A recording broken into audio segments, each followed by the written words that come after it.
Okay, now we're going to look at the situation where, and again, this comes up a lot in our training when we're doing grappling as well as MMA. It ends up being really important for self-defense. And that is what to do when you're tied up with someone, you've got the bear hug, but this big opponent, strong opponent, grabs onto your neck, okay?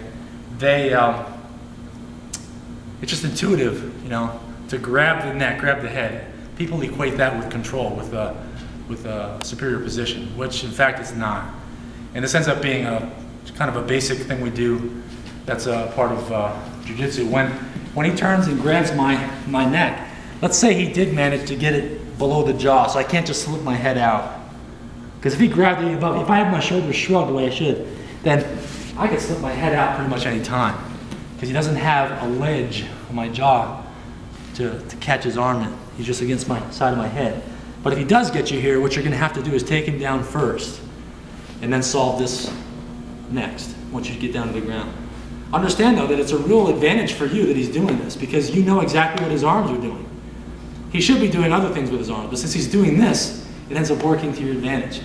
Sometimes it's hard to see that, because people don't like getting their necks grabbed onto with the arm around your neck like this. It's not, initially, when you're not used to it, it's not very comfortable, and people think, okay, he's got me. But actually, you've got him. He's got my neck, but what do I have? The rest of it. Okay?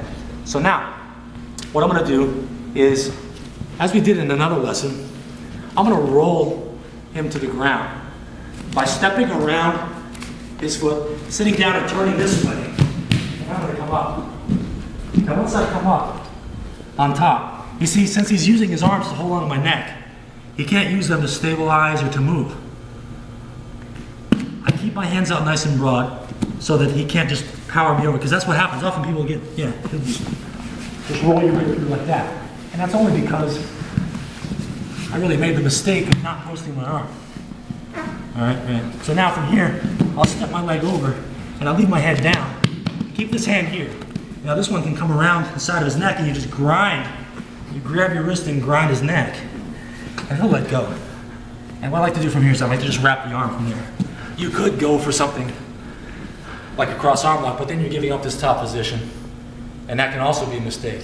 If you took him down and end up on top, then you might as well keep that position.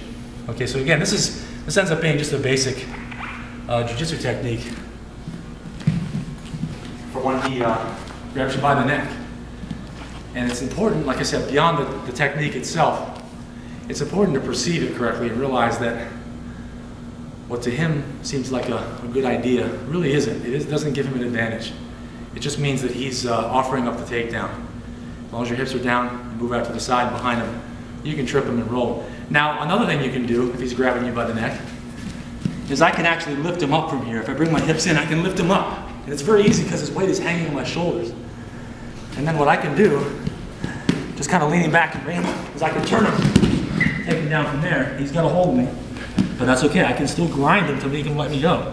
I can also, while I'm grinding him, I can pull back on this and create some space and get my head out. And see, I haven't committed the post now. I didn't roll to take him down, but it was very easy to lift him, okay? This is analogous to what happens when you shoot a double. And he tries to, if your posture is good, let's just say I'm in here for the double and my posture is good, he goes for a guillotine.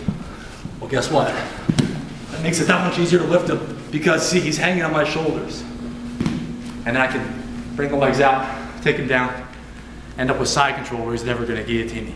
It's the same idea, just inverted or turned around where I'm facing him. If he grabs your neck, if your posture is good, you can lift him with that, and he's basically hanging around your shoulder.